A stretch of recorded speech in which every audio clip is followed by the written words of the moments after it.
Good evening, everybody. Thanks so much for hopping on and thanks for bearing with us. We are just waiting for a couple more folks to come in who are going to be some of our special guest presenters tonight.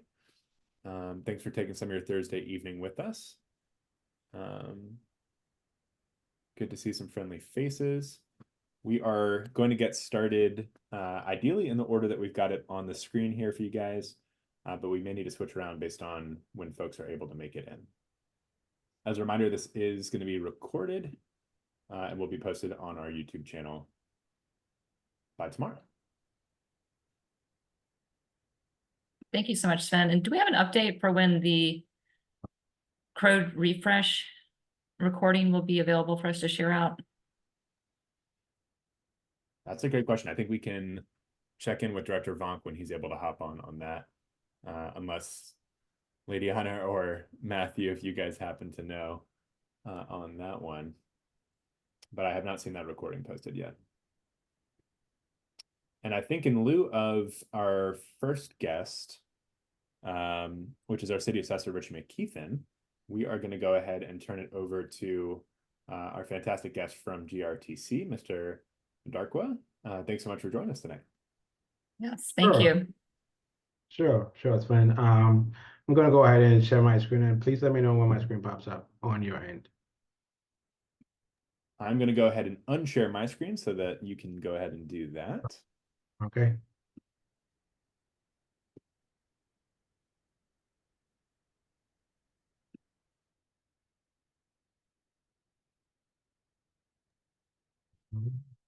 Nothing quite yet, but I will say you have a very cool background. I have to give you that. There we go. Oh, thanks. You see it? Okay.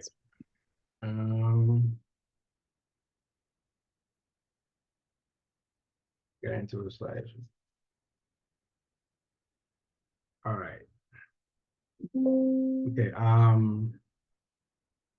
we good? Do you guys see my screen? Yes, we can. Sure can. Looks terrific. Sure. All right. Thanks. So as Sven indicated, my name is Frank Adakwa, and I am the Director of Planning and Scheduling at GRTC. Today, so I guess the initial conversation was for us to share the Pulse North-South BRT, and we had conversations, and there were other things that were added, but looking at the fact that we have only 15 minutes, I'll just go ahead and share information about the North-South BRT. And subsequently, if there are any questions, please do not hesitate. Go ahead and let me know if you have any questions. All right, so the Pulse North-South BRT. Just a second here. So the project currently has been divided into two phases.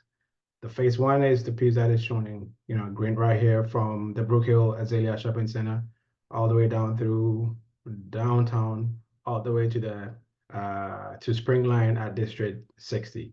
And this is the phase that we are currently working on. So all the efforts that we're putting in now is currently focused on this phase. The future phase, what we call phase two, is from the Brook Hill Azalea Mall all the way up to Virginia Center Commons to the north. On the southern part, it's going to go from the Springline all the way down to Walmart Way Shopping Center on Midlothian. The second phase, it's the estimated length is going to be between 9 to 11 miles. So in total, the project, we're looking at 19 to 24 miles current range, and that is going to be a very long BRT. All right, so in terms of the project purpose, currently we have scoped for the consultant. One is to advance phase one conceptual design. And this is, very light, about maximum about 5%, 5 to 10% conceptual design, nothing detailed at this point. And then secondly, we will complete the federally required environmental review process, which we usually refer to as NEPA. And then there'll be we will conduct high-level planning for the second phase of the project. So this is what the schedule currently looks like. Currently, we are still working on the dedicated lanes and station location phase. The project kicked off March of this year, and we're still working on the dedicated lanes and station locations.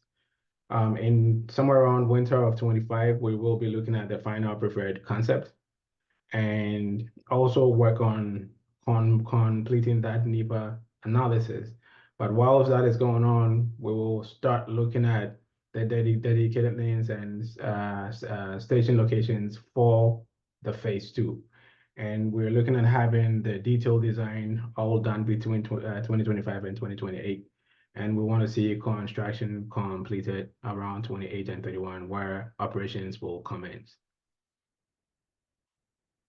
Right. So in terms of developing a BRT, there are certain concepts that we take into considerations, and I'll talk about a few of them here. The guiding principles, that is what guides us in developing a BRT, and in doing that, there are two buckets that we look at. We look at adverse impacts that needs to be minimized, and then also the positive impacts that we want to maximize. So on the left side, looking at the impacts that we want to minimize, we want to make sure that there is less impacts on the environment. We also want to make sure that the historic resources are not adversely impacted. In terms of the roads and traffic, we know that the buses will not be the only thing on the road. There are other users on there, so we want to minimize the traffic impact as much as possible. And we also want to make sure that the parking along these corridors are not highly impacted, but also properties that are along the line or the corridor are not significantly impacted. On the other side, we want to make sure that we're building a BRT system that will promote or attract ridership and promote equity, where it provides access to major key destinations, and also developing a mode that will help riders connect to other modes. And this makes the system very efficient from an operational perspective. So some of the things that the consultants have gone through in developing is the corridor concepts, potential station locations, the typical sections, the station layouts, traffic analysis, as well as parking analysis. I will show you where you can find a lot more information about this in a few seconds. So this past Monday, we met for our first public meeting at the Main Street station, where we had about 72 people show up, and we walked them through each and every piece of the information that we walked them through each and every piece of this. These are information that we have, and this is currently what we have developed in terms of QR code for the website. And then there's also a survey where you will get to see all the information here. You can take that survey, respond to all the questions in there, let us know what your thoughts are, because we want to hear back from the community to see if what we're developing meet their needs, and if there's anything that they would like to see. Today, earlier today, we also held a virtual public meeting. For those that couldn't make it to the in-person one, I think we had about 50 something people on the virtual call, where we kind of walk them through all the information that we shared at the in-person meeting. So if you can, you can visit the website to get a lot more information about the project. You can also use this QR code to take the survey. What I will do is to share the presentation with you at the end, and then you can also distribute that and see if people can we can get a lot more people to take the surveys to hear back from their communities. You can also follow us, or take the survey on these various social media channels. And we will be grateful to hear from you all. So pretty much that is a high level overview of what the North-South BRT project is all about. Wonderful. Thank you so much. That was very speedy. And I know it's representing a whole lot of work behind the scenes with some amazing staff consultants and of course our community who's been involved in this. Could you go back to just through the slides? And I know we had seen some images of where the proposed routes were that go through the second district. So maybe if you want to land on that slide, it would Which be my one? guess. Well, Yeah. this Mhm. And then do you have anything that zooms in more on those proposed locations within yeah, Boston Lot Street? we can zoom into certain areas. Okay, great. In some previous meetings, there have been a lot of questions about where the route would go when it crosses through downtown. And so So anticipate those will be the main questions that we get so from our participants today. did you say Hall Street? No, no. I'm saying the question was where the stops were going to be located as it crosses Broad Street. Oh. Mhm. So one thing that I'll say is, like I said, this is a preliminary concept. This is not finalized yet. And that's why we want feedback from the public at this point. And when you go into that survey that I, talked about, you will see a lot more information where you will get the chance to decide, these are the proposed station locations. Do you like it or do you not like it? And you can share your comments. And that is where we are currently at. So nothing here is finalized. Okay, so what I'm seeing is it goes down Chamberlain, Right? goes along Lee Street, and then comes down 9th Street. Yeah. Okay. And like I said, these are, for now, this is what has been presented, right? Preliminary. And, we can always, there is nothing that is finalized here. This is just, what we are proposing now. Mhm. Okay, So, great. yeah. Are there any questions from any of our guests? And could you also speak to, Frank, the interplay with the new downtown transfer station and what y'all's plans are there in terms of how you're thinking about this route as well? Yeah, so this is going to be going through the new downtown station. You mean the one that we're working with the city of Richmond to develop? Yes, sir. Yeah. So the North-South BRT will be running right there with the right close to the just see if I can share that with you real quick here. So this is the North-South pulse, and it'll be running right down 9th Street, and this is the new look. This is a proposed location for the downtown transfer station. Awesome, thank you. And for folks that may not be familiar with that site, it's the current/former public safety building. Right. And again, if folks have questions, feel free to drop them in the chat, or if you raise your hand, we will go ahead and prompt you to unmute. And once we give it a couple more minutes and we're confident there are no Zoom bombers amongst us, we can also just go ahead and let you unmute yourself as well. Sure, and I will go ahead and share this presentation with you once we're done. Fantastic. Fabulous. Yeah. Well, Sven, I think we maybe have a quiet audience here tonight, or there are other presentations they're more interested in or have questions for. So I know everyone's interested in this as well. So I think let's move on to our next presentation. And thank you so much for coming, Frank. Really, really appreciate all your hard work. And that was a wonderful set of slides. Sure, thank you. Thanks, Frank. And that presentation will be included in the summary that we post in our newsletter tomorrow. Moving along, up next we have none other than the man of the hour, our city assessor, Richie McKeithen. Richie, can you hear us? Yes, how you doing? Good evening, everyone. Good evening. And I see you've got a sidekick with you as well. Yes, I'm Richie McKeithen. I'm the city assessor. I have with me my deputy assessor, Charles Evers, and we'll be discussing assessments, assessment methodology, and things like that, and answering any questions you guys may have. First of all, thank you for inviting us, Councilwoman Jordan and Swin. Appreciate being here. We will try to be as brief as possible because in our presentation is normally the biggest thing is questions and stuff at the end. So if I may, can I proceed?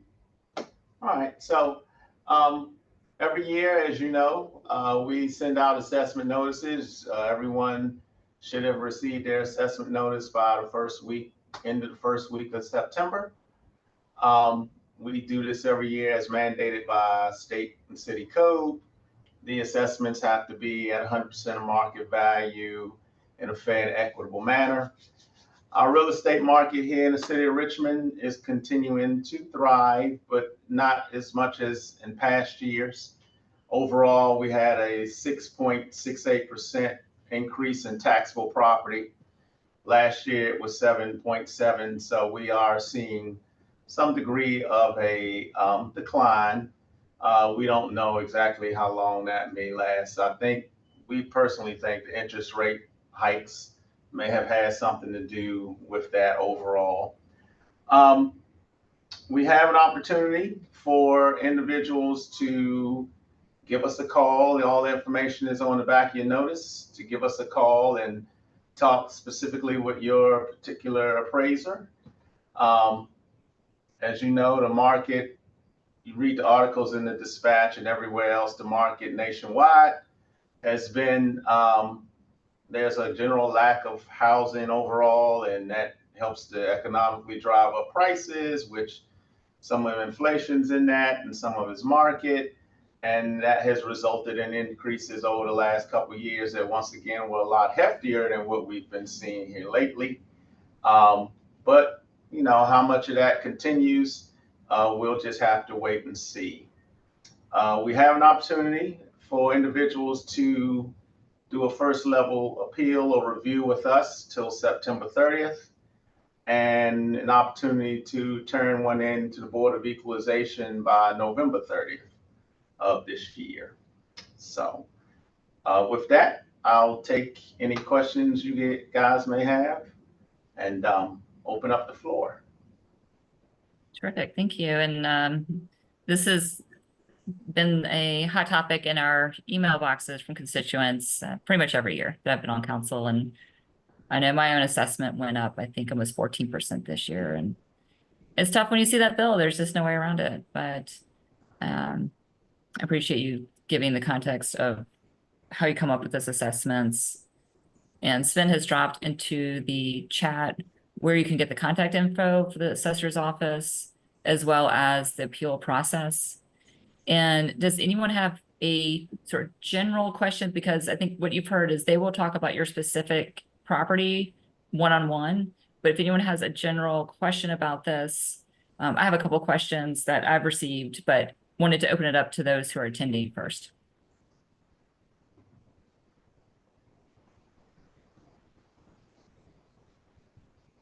Okay, well, while they're getting warmed up, I received a question from a constituent who asked, is there a way to do a some sort of increase freeze so that any given year your rate cannot be, your assessment cannot go up more than, I'm just going to, as an example, 5%. And then anything above that would be rolled over to the subsequent year, was their question. Yeah, that's that's typically called a tax cap. And other states have that, like Florida, District of Columbia. Personally, I think Virginia has to catch up. We can't do it. The answer is no. It has to be done through the General Assembly. And, you know, they haven't, the only thing they have right now for any type of relief is to lower the tax rate.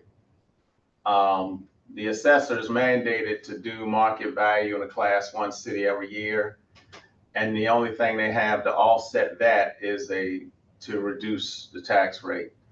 But other states are well ahead of us as far as that sort of thing. Other states have homesteads and a tax cap to give ultimate relief to taxpayers, but Virginia doesn't. That is correct, unfortunately. And I'm always learning what the ins and outs of every particular thing are. usually it comes up when someone has a question like that from constituents. So I welcome all questions. And Janice, I believe you had a question?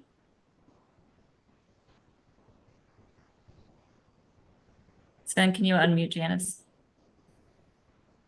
Yeah, Chance, you should be able to unmute now. I got it. Thanks, Sven. It took Yeah, me no a problem. minute to see it. Yep. I was trying to type the questions, but you know my skills without my glasses. My questions is around what really happens with the people who appeal, like some details about how successful is that process. And success to me is in terms of people getting some reprieve. Let me be transparent. I'll be honest, in the market, like we're seeing the success rate can be low, because realistically, by the time we send you guys a notice, the market's still moving upward. And, you know, there's just a multitude of sales activity that are above our assessments. And so, what would you? Well, is there something factually wrong with the property? Is the property measured incorrectly? Those type Damage, of things, yeah. damage, a tree fell on it. Those factual errors, absolutely, we want to get it right. We want to be fair and equitable. When it comes to the market value, we would ask people first, have you spoken to a local realtor? At the end of the day, we have to assess that market value. What is the market value of your property? We definitely don't want to be over that. If you felt we were, again, you could contact us. We basically do a short appraisal based on current sales, just like a realtor would, or in a fee appraiser. They both do the same thing. They look right to your neighborhood, the immediate block or two, and find similar homes. See, logically, what would it sell for in this market? So you could always check your property record cards online. See, we have a decent description of it, and give us a call if you felt anything was off.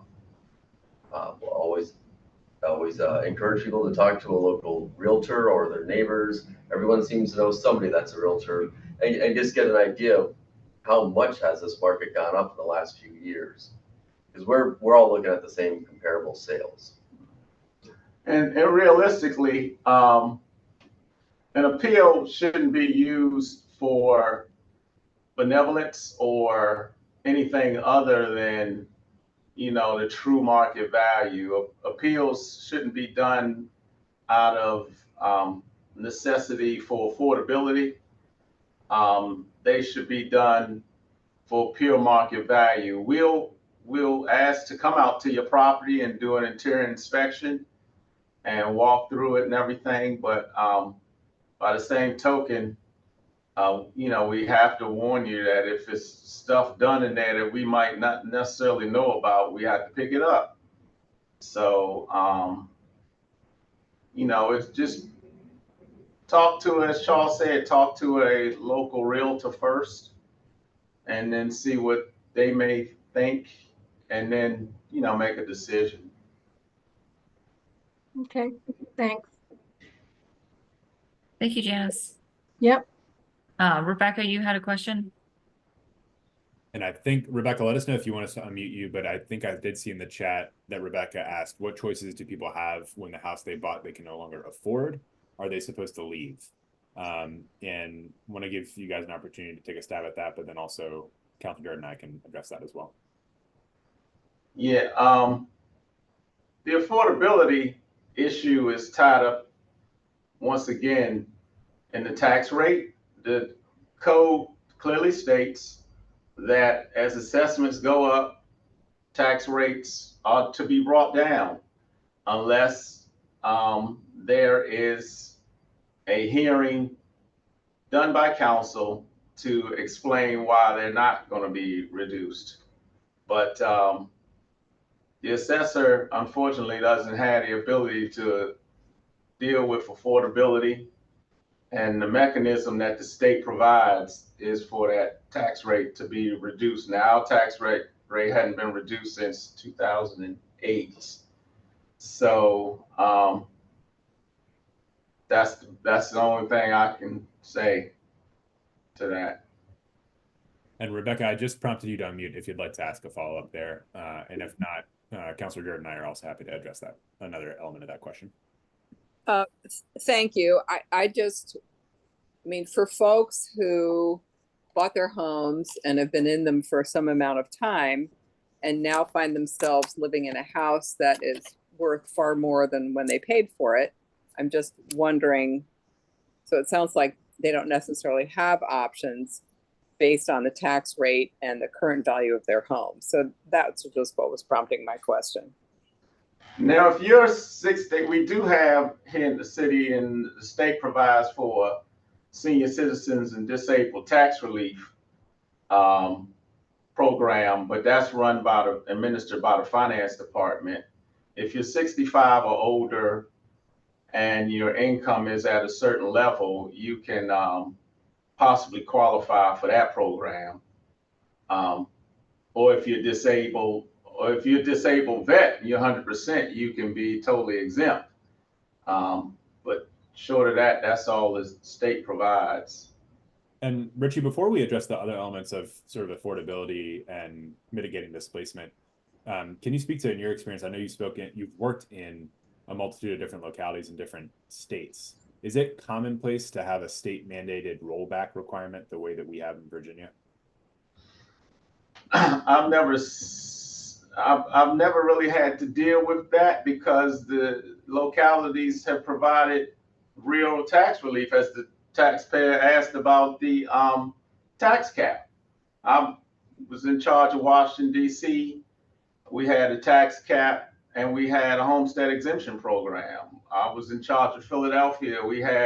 Philadelphia didn't raise assessments to 100% level until they had a homestead exemption program and a what we called a owner occupied program for people who have been in their homes on a long-term basis.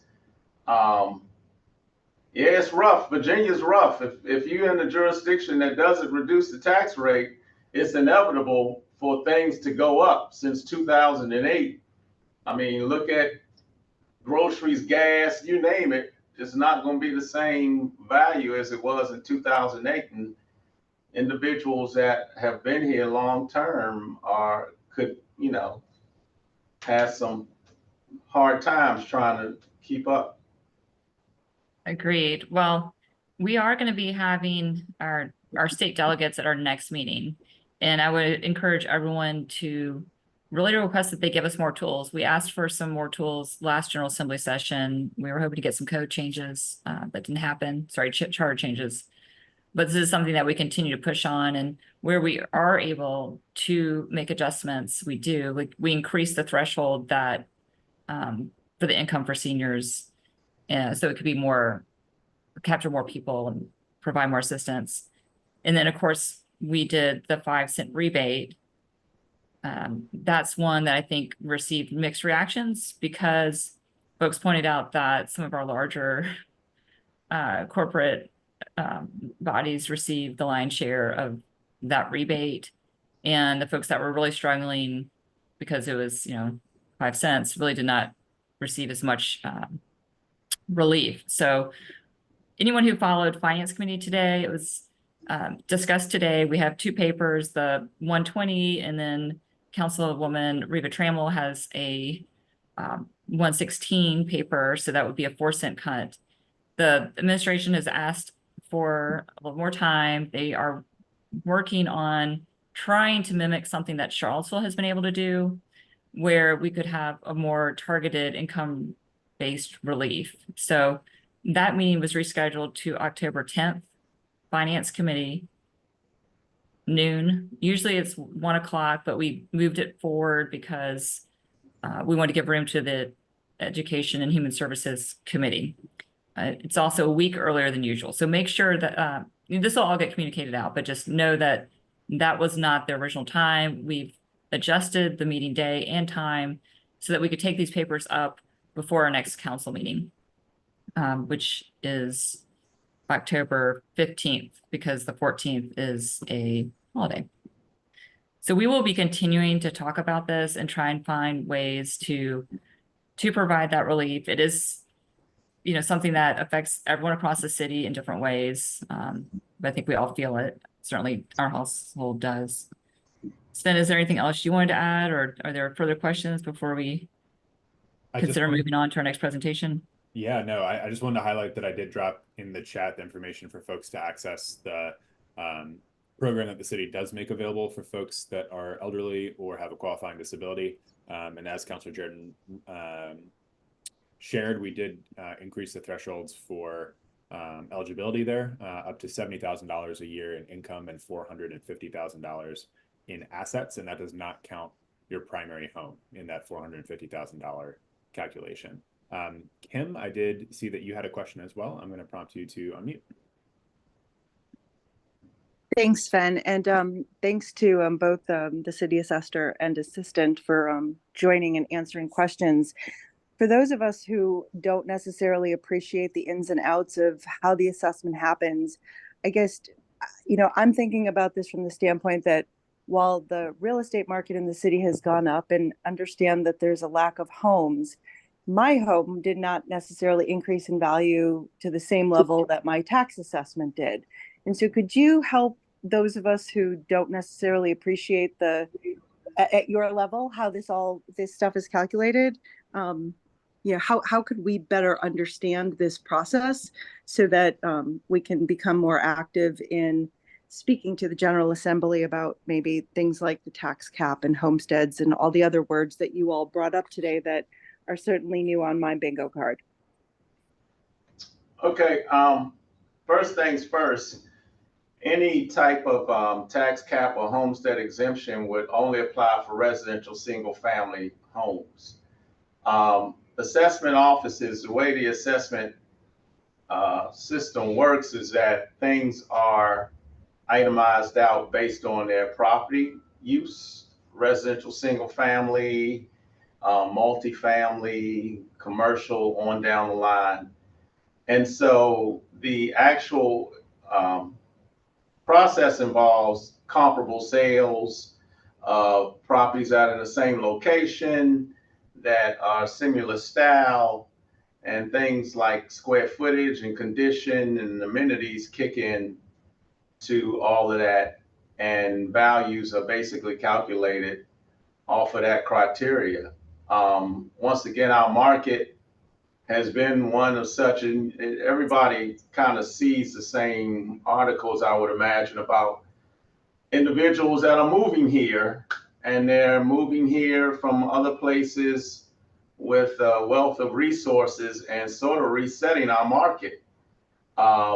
Because we are a nice, vibrant city, and, you know, and a lot of individuals think that it's a lot better off here than where they're coming from, and they're able to purchase property at a higher value versus where our relative typical market would have been. And so the code dictates that the assessor doesn't have the ability to subjectively say, well, I'm not going to do it at 100%, I'm only do it at 90, or I'm only going to do it at 80. He has to do it at 100 every year in a fair and equitable manner. And so the only way to untie the knot of affordability is through the programs that, you know, I mentioned. And the General Assembly just has not taken action on that. And it's not just Richmond, it's all down in the peninsula. It's all in Northern Virginia. It's all over on Lynchburg and across the state. People are suffering with affordability because Virginia and Richmond specifically has been named as one of the most popular places in the state.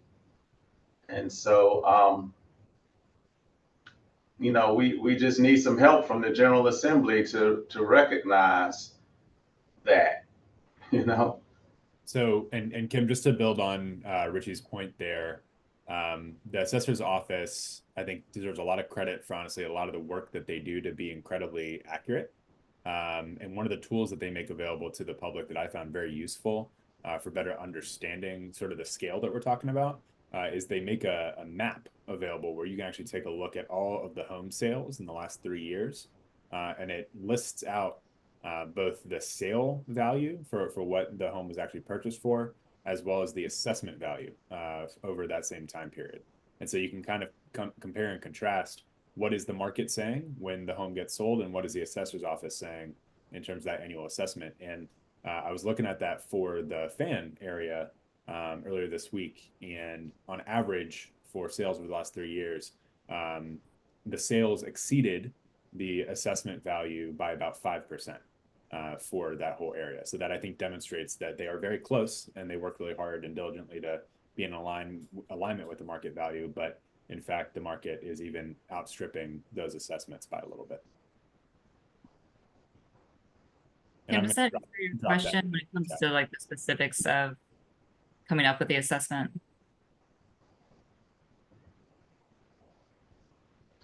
Was that for me? I'm sorry. I was asking Kim if she felt like Catherine, I'm sorry. There was crosstalk. Could you ask the question again? Yes, I think you had a clarifying question in the chat. Oh, and I think Sven answered it. I was really interested in how the assessment is actually calculated.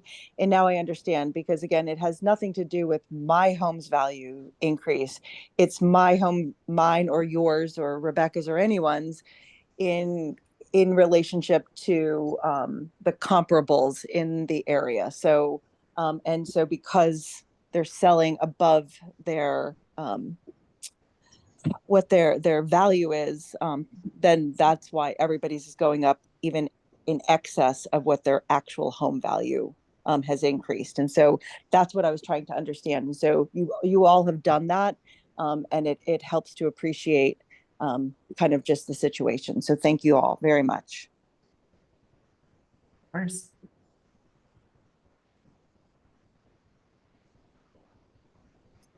Any other questions from folks, or any other parting words of wisdom from our assessor team? I'd just like to say I'm really gung-ho on trying to help whatever effort we may do as a city to get to the General Assembly. I've worked these programs. I've seen the difference in, it makes in people's lives. And, I just think we need a change here in Virginia to get on board with what other states are doing. Charles and I just came from Colorado at the Assessors Conference, the national conference, and we were in Denver, and the #1 topic for their news every night was how the General Assembly is allowing the first of all, the state is giving a 10% cut for residential single family homeowners, and then allowing the jurisdictions to give additional cuts after that. This is a nationwide problem, and we need help from our state people to help out with this. Couldn't agree more. 100%. Councilor Jordan's point, our November meeting, we will be having our General Assembly delegation joining us to talk a little bit about that and other issues that are going to be coming up next session.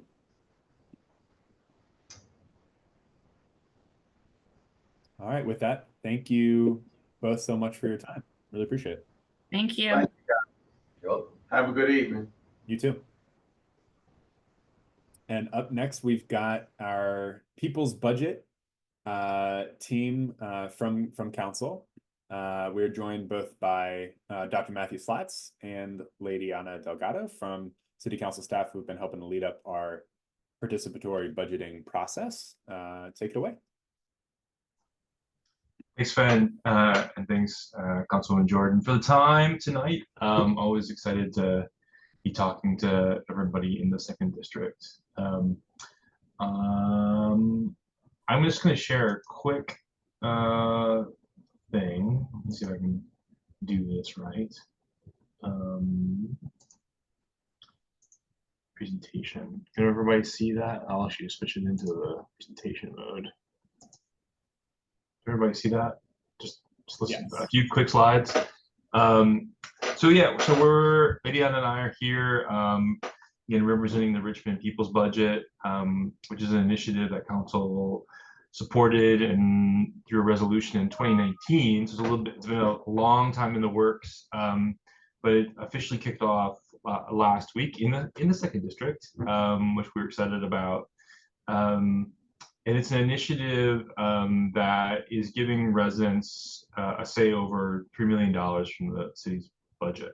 So think about all the really great little projects that could happen in your neighborhood to make it better, to make it a place where you can walk, you can have fun, you can do all the things that you know, opportunities to make your neighborhood a really great place to be and live. So just to give a quick little run through of like what the process looks like. Last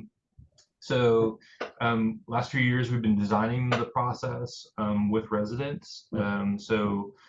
A commission was put together in 2021, and they've been meeting since 2022 to kind of like put together a design for how the process works. We created a rule book last year that did that, but now we're in this next step of kind of brainstorming ideas. So asking the community this question about like, well, how would you make your neighborhood better? So we're out doing that.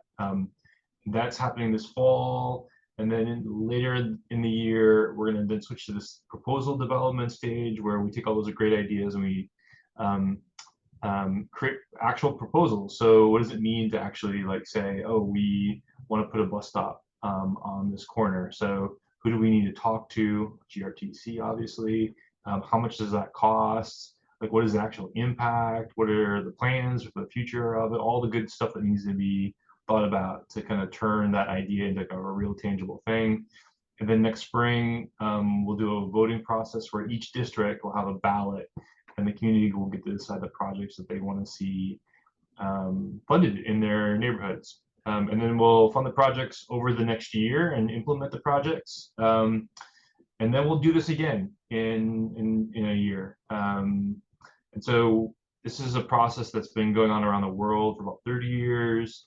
This is the first process in Virginia, the first full process in Virginia. And Richmond's leading the way in that. So that's really exciting. That's in Spanish. So just a few quick notes about how this process is special. So the first thing we're doing is that council says I had $15 million over 5 years.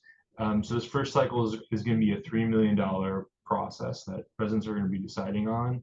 But the way the commission broke that down a little bit, trying to balance equity and equality a little in the work, was to say, you know, each district's going to get $200,000 to spend. So everybody's going to get something. And then we're going to invest a little bit more in neighborhoods that maybe haven't been invested in a while and deserve a little bit of extra funding. So we're using some data and an index to kind of help assess that. But overarching $3 million, and it's going to be broken down by district, and then with this equity fund that we're going to be doing. And the other things that I think are really excited about this process is that it includes people who are 14 and up, so we're going to get teenagers involved in this. We want our teens to feel like they have ownership of their community, they have a voice in what goes on in their neighborhoods. So that's going to be really exciting. The projects are all going to be capital, at least for this first year. So think about that physical, tangible, one-time project that can happen in your neighborhood. Again, bus stops, sidewalks, maybe a mural, some beautification work, some maybe a garden, community garden, some kind of park improvement, all those amazing things. And one thing we tell everybody is that it's not going to pay for after-school swimming programs, but it will pay for park improvement. So like the ladders, the diving boards, the locker rooms. And then hopefully in the future we'll evolve that a little bit more to do some more programmatic things. So, and as I mentioned, it's going to starting actually as of last week. And we're going to be moving forward through the year into the spring to get this all happening. And I'm going to turn it over to Lydiana to tell you how you can get involved. Thank you.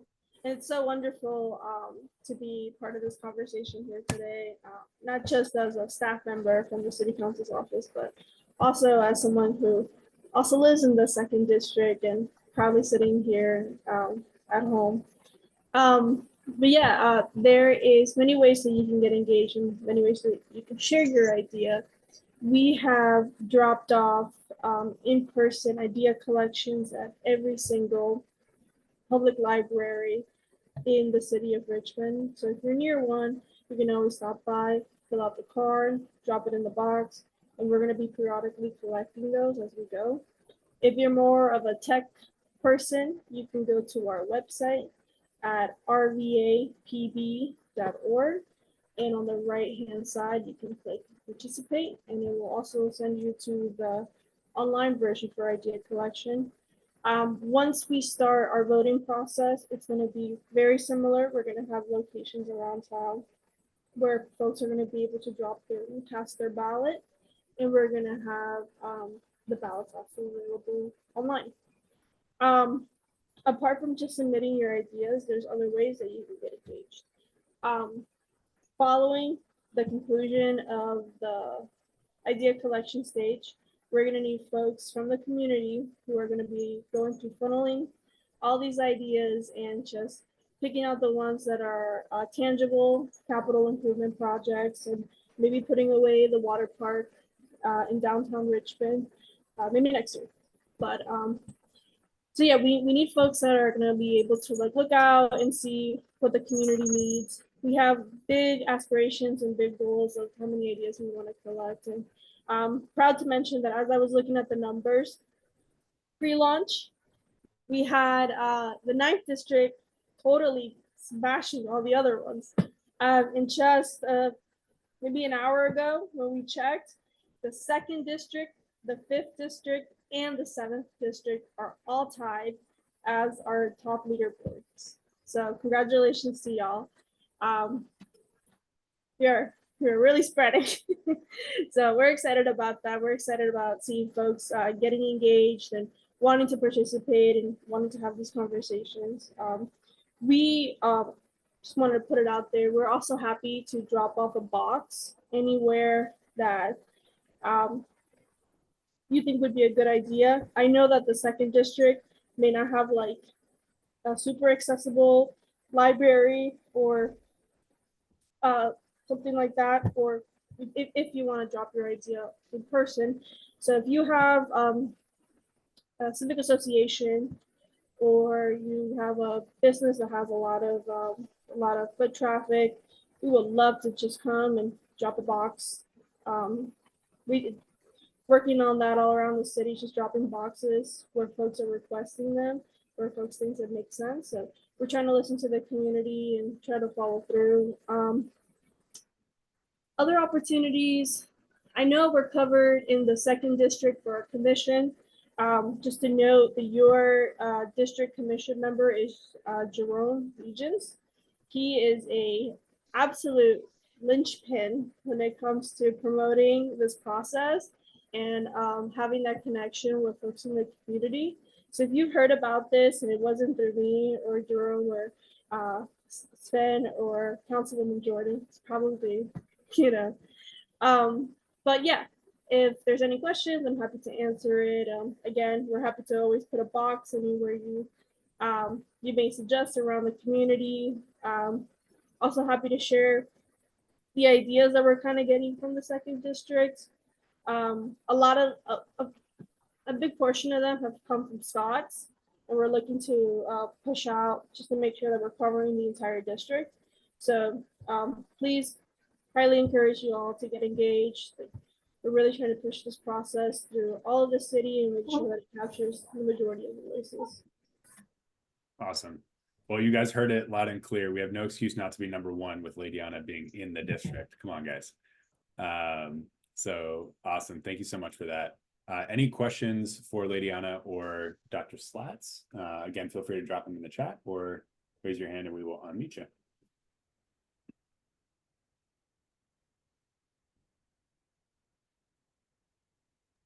All right. Well, thank you guys so much. It's always wonderful having you at our meetings, and it was exciting to have the launch at Admiral Clay Park. We were totally excited to be there. So I think what a great venue and what a great place to be at to get this kicked off. So It's thank you wonderful. all. We'll be in touch. Thank you. Thanks, guys. Have a great night. Thanks. And rounding us out, last but certainly not least, we have a frequent favorite at our second district community meetings, Planning Director Kevin Vonk. Kevin, take it away. Good evening. Thank you, Councilwoman Jordan, Sven, for having me here this evening. I wanted to present a little update on what we're working on with our zoning ordinance rewrite, and as we're calling it, code refresh. Are you able to let me share my screen? Yeah, I can. Excellent. You should be able to. Yep. Thank you. All right. So I'm going to talk about code refresh, and the website is there. And it's also at the end if you need it. I'm going to apologize in advance. You've also probably heard before a cat. So he may join the he may enter the chat if you hear something in the background. Just ignore it. So what I want to do is talk about why refresh the zoning code. And I always think it's important, and I'll go through this quickly because I've said it before. But to answer the why, who cares, so what, I think it's really important to frame the conversation that we're having. So why refresh the zoning code? Simply, it cannot achieve our master plan vision in terms of being welcoming, inclusive, diverse, innovative, sustainable, and an equitable city of thriving neighborhoods, ensuring a high quality of life for all. Our current code is not the only tool, but it is a tool, and it is not designed in a way to help us achieve what we laid out in our master plan. So more specifically, some reasons. It's old, 1976, and so it really prohibits by right development that aligns with today's conditions. We have a troubling and often untold history of using exclusionary zoning to further segregation, which has resulted in great disparities among the residents. In the second district alone, right, there are neighbors within very close proximity where households, those individuals have very different life outcomes. Part of that goes back to our built environment, and built environment being shaped by zoning. Mr. McKeithen said earlier, right? We have people who want to come to Richmond. And the last 2 decades especially have seen a resurgence of residents across the whole city. We also have to acknowledge we annexed large amounts of land from the county that were not ours, with infrastructure and a built environment that was very different from the rest of Richmond. With that, we're at 62.5 square miles now, and we've got to use that in the most effective, efficient, equitable, and resilient manner. As again, across the street, we're prohibited from annexing any land to grow. And then we're in a national housing crisis where many people cannot find or afford a place to live in the city. So just a brief overview in terms of the structure of this.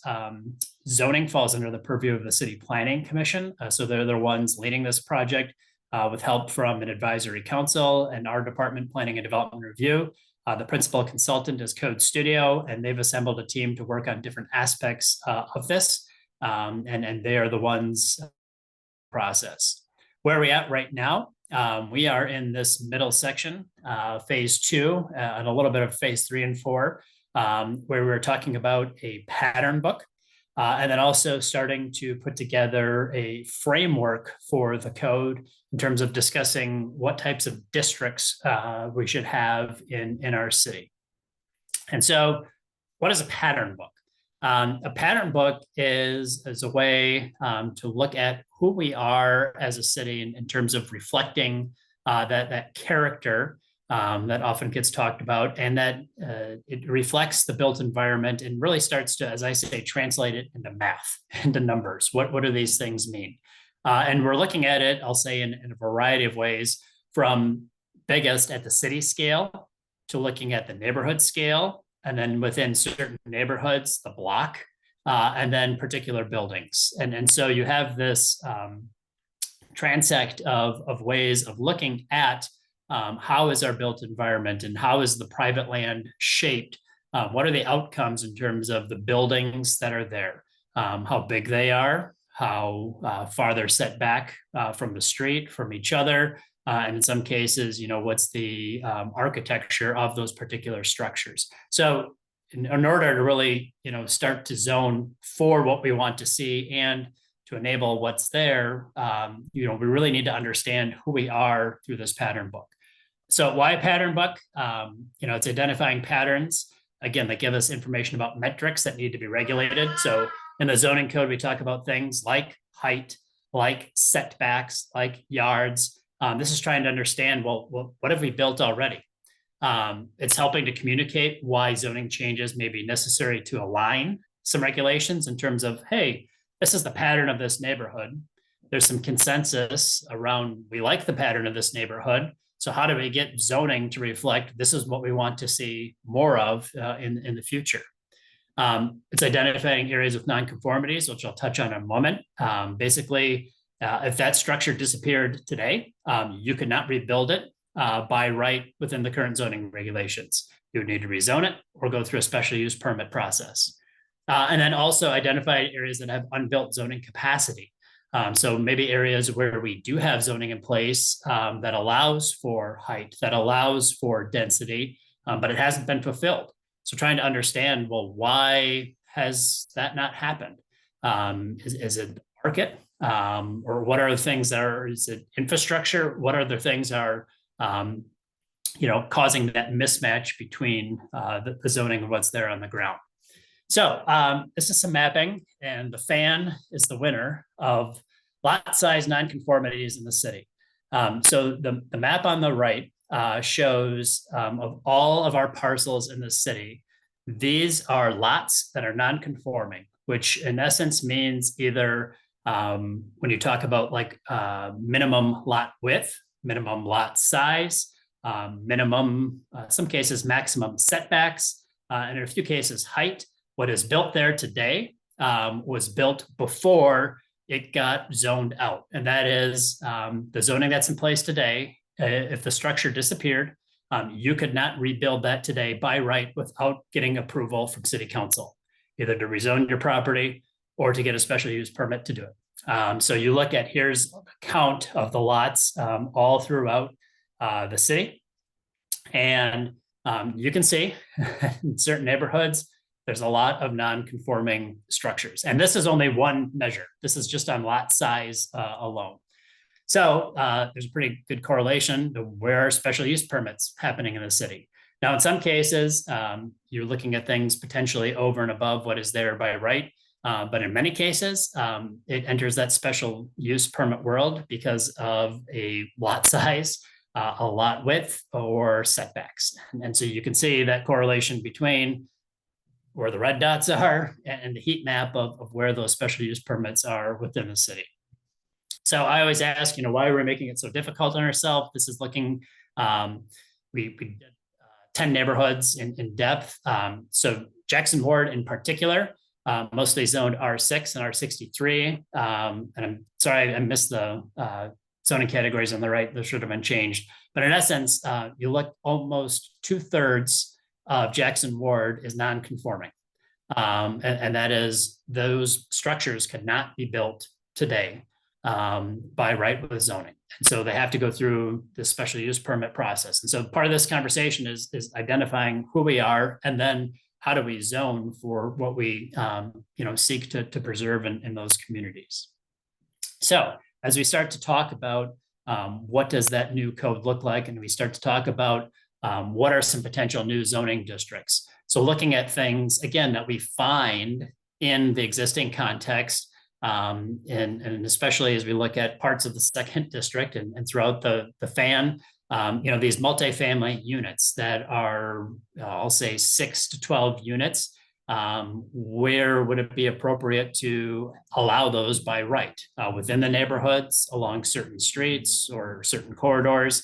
And then again, as you look at additional larger multifamily projects, where are those appropriate? And so first trying to understand, like, what are some things that we see in the city? how do we want to see the built environment move forward?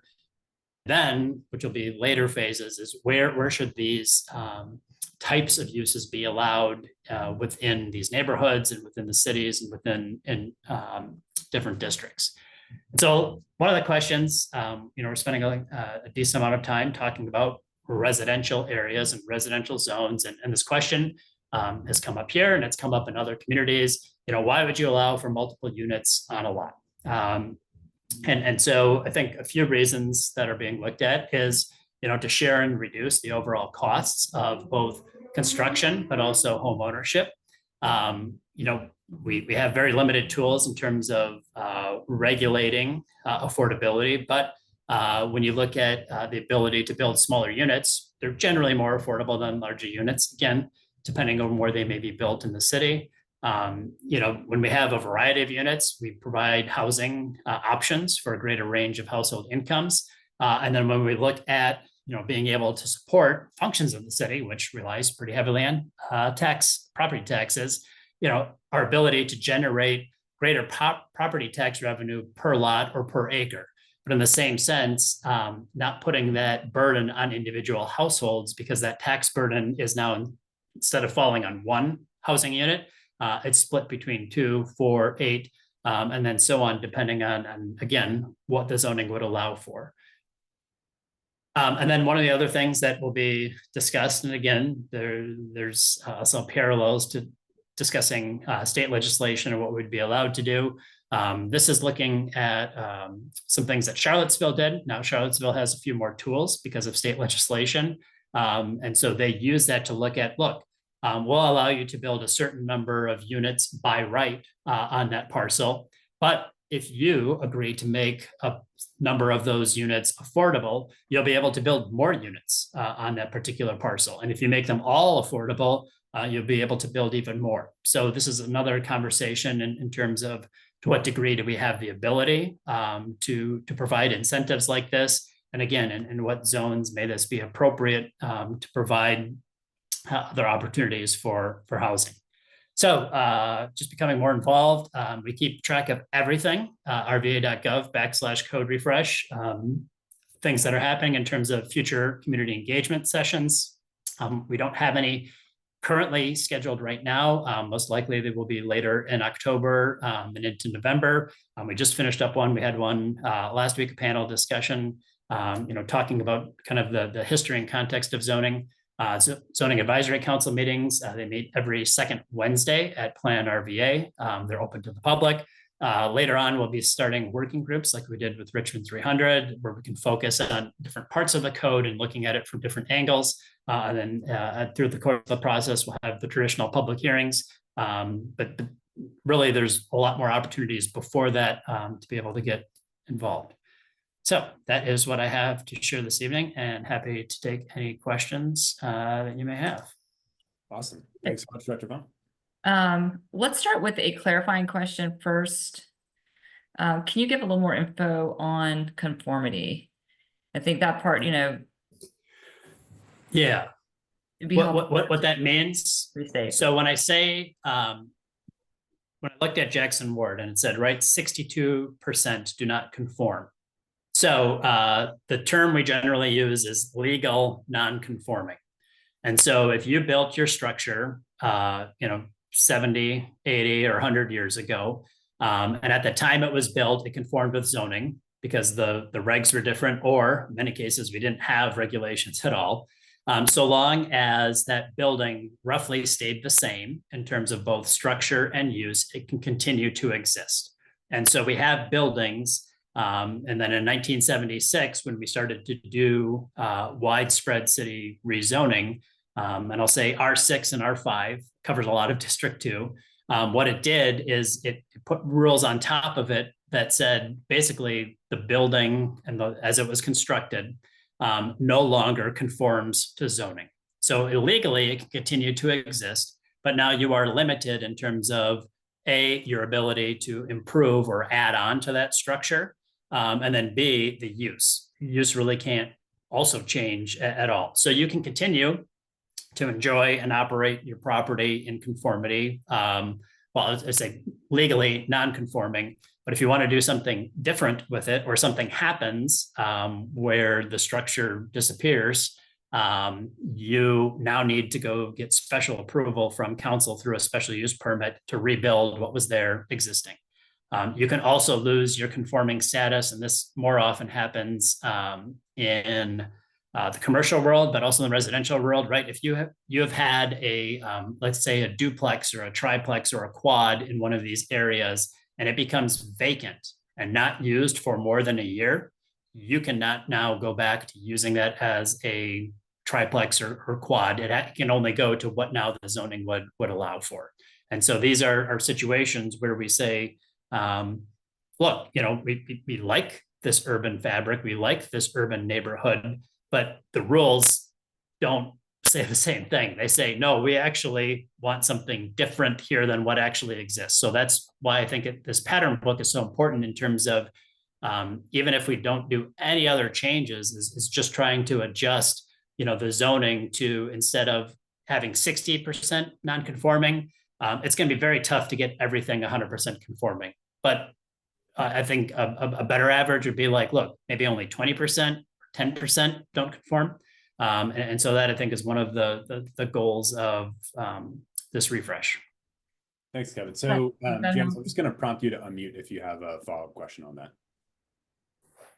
I may have to go to a special class on that. I'll be quite honest. I don't get it. I don't get the conformity and the pattern books and where we're going with zoning and what we already have by right. It really sounds like just alphabet soup to me right now. So I am definitely willing to put in the work to try to follow, but I'll be totally honest, I do not get it. So can I ask, and maybe this might help clarify, do you know how wide your lot is? No. You don't? Okay. I do not. So I'll just give an example, and I'll just use my house that I'm sitting in right now.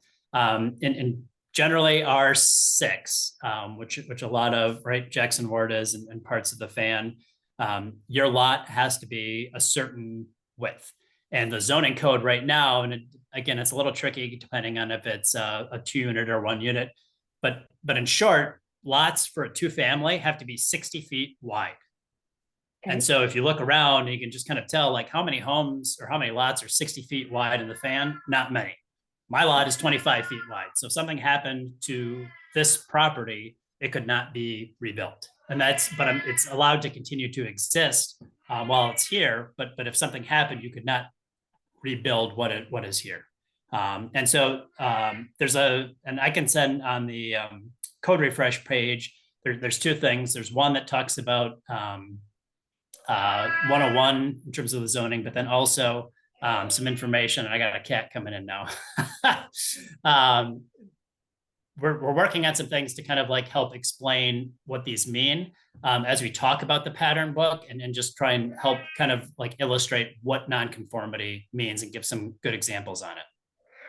And I think, Kevin, the next place to take me to, or take us to, is once I understand that, then tell me what that's supposed to help me know or do or help shape with regards to the zone rewrite or the zone refresh. It to me, it's just all kind of mixed up. I see places where 12-story buildings are coming up in places that, from a community standpoint, I don't know if the pattern book will support this, but we wouldn't have thought that by right, those kinds of buildings could have been built in those areas. So it's probably an educational process that has to be done from the ground up. And I'm going to be pretty candid here. I think if I don't understand it, there may be others out there who don't understand it too. Thank you. And I think that's one of the important things is, I will say, zoning is very wonky. There's math and terminology in it, and it's tough sometimes to translate. So I think we just need to make sure we can do a good job of translating those things as best we can. And I think part of, when we talk about this pattern book, and I think you bring a good example of, perhaps your home versus a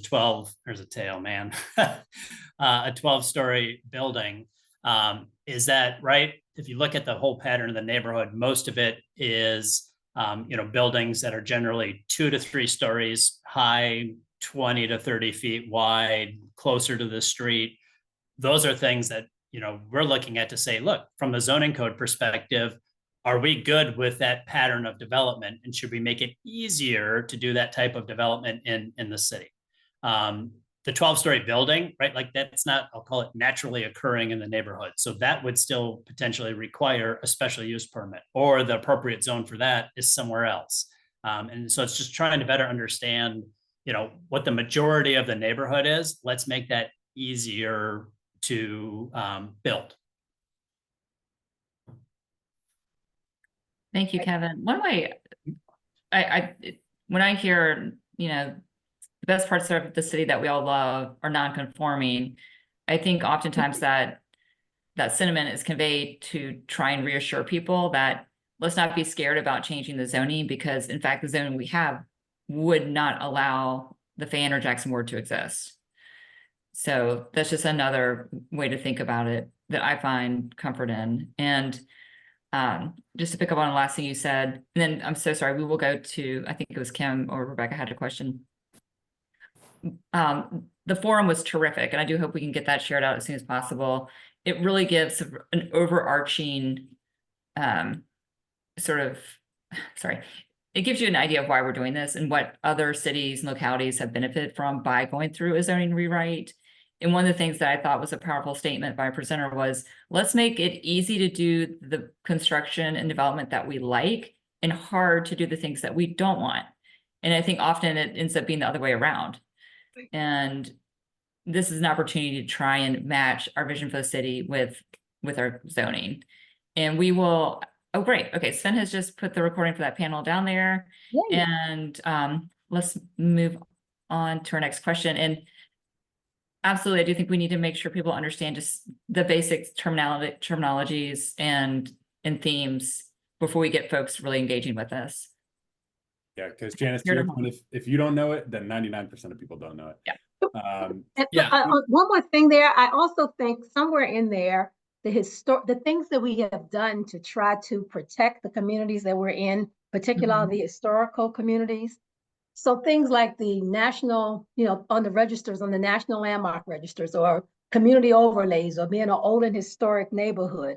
Somewhere along the line, if we could bring all this stuff together to help people understand how it works, and then how this new zoning refresh will either help it to work better, or to maybe we may not need to start thinking about things in such a protective way, like what do we need to preserve our neighborhoods? So if we could use this opportunity to do that and try to get all of that in line too, it would be great. And Catherine, I do want to thank you, because the way you described it helps me a lot. How can we make it the neighborhood that we want it to be, and easy to keep it that way, and make it harder for things to come in that doesn't mesh with our vision? So that works for me. All right, great. Kim, I know you had a question. Thank you. Thanks. And Janice, thank you for asking the questions that we were all thinking, but we're afraid to ask. So that's super helpful. Mr. Vonk, I guess the question I have for you, and maybe it's even conveying some of the concerns that we at the Fan District Association are hearing, is that this rewrite is going to allow for, let's say, for the Fan, in instance, to look like Scott's Addition. And the other piece of this, and I know that the city wants to increase density gently. The thing that I have a question about is related to property tax per unit.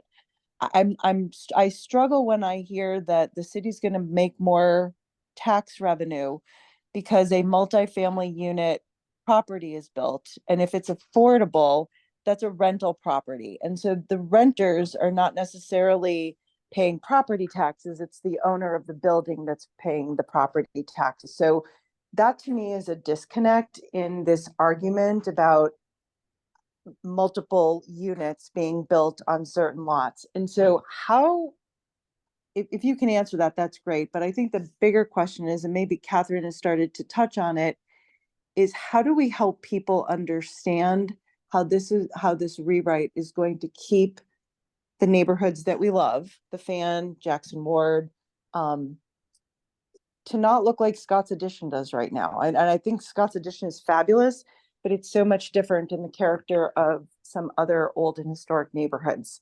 I'm not even sure that I asked a specific question, but hopefully I'm making my point that this is all super confusing. And if we're hearing about it, and it's not even, you know, that I think we need to do a better job of conveying why this is so important to us as city residents.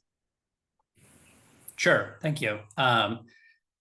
A few things. One, I think to just answer also, Janice, your question, one of the things that we are working on is, I'll say, a very, I'll call it a zoning 101 booklet to be able to you know, put some complex concepts into, I'll call it plain English, also Spanish, to be able to understand, right, what do these things mean when we're talking about and using these terms. I think to look at, right, the fan is great because it looks like the fan, and Scott's Addition is great because it looks like Scott's Addition. I think just, and I'll be the first and last to say, like, the desire is not to make every neighborhood look like Scott's Addition. And we have no interest in density just for density's sake. I think part of, you know, and I think, you know, Councilwoman said it well in terms of the rules of like making it easy to do what we want to see. I am a firm believer that cities are organic beings and they are always changing. So to try and preserve something in amber, the only way that cities don't change is when they're dead. And hopefully we never get to that point of doing that. With that, how do you change in a manner that I'll say is incremental in nature and doesn't, you know, upset that sense of place or order within our neighborhoods? And so if you look, right, you know, and go back, I'll give the slides here, you know, a slide of a block and a fan roughly looks the same as it did 100 years ago, and roughly will look the same in about 100 years from now. But if you like dive into it, right, there's been incremental changes through there. In terms of, you know, just on my own block, there's been structures that have gone from 1 unit to 2 units or 2 units to 1 unit.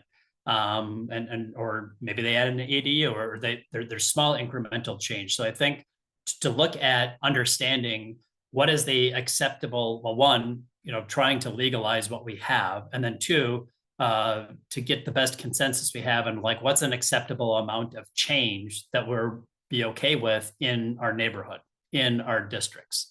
And so trying to understand what that is really important when it comes to doing the code. When it comes to units, you know, I think when you look at, again, going back to the thing about housing,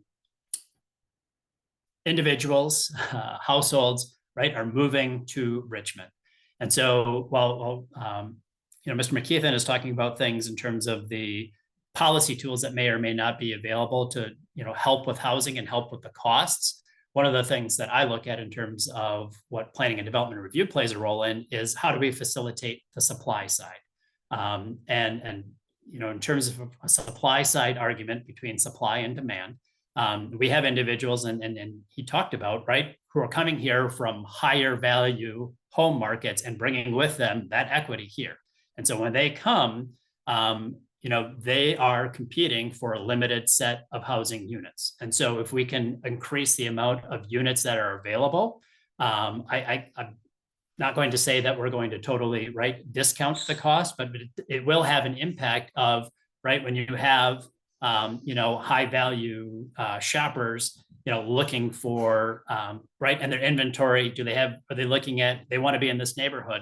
Are they looking at an inventory of 10 units? Or are they looking at an inventory of 40 units?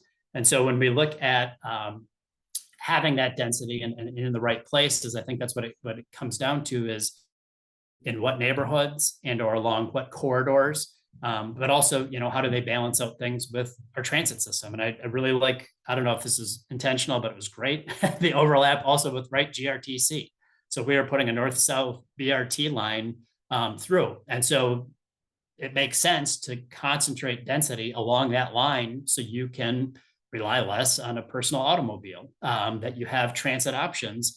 And so, you know, it makes sense to do density around those corridors, around those transportation networks. It doesn't make sense to just do it all over the place for the sake of doing it that way. So I think that is one of the things that is part of this discussion in terms of, one, you know, what's the right amount of change that we're comfortable with?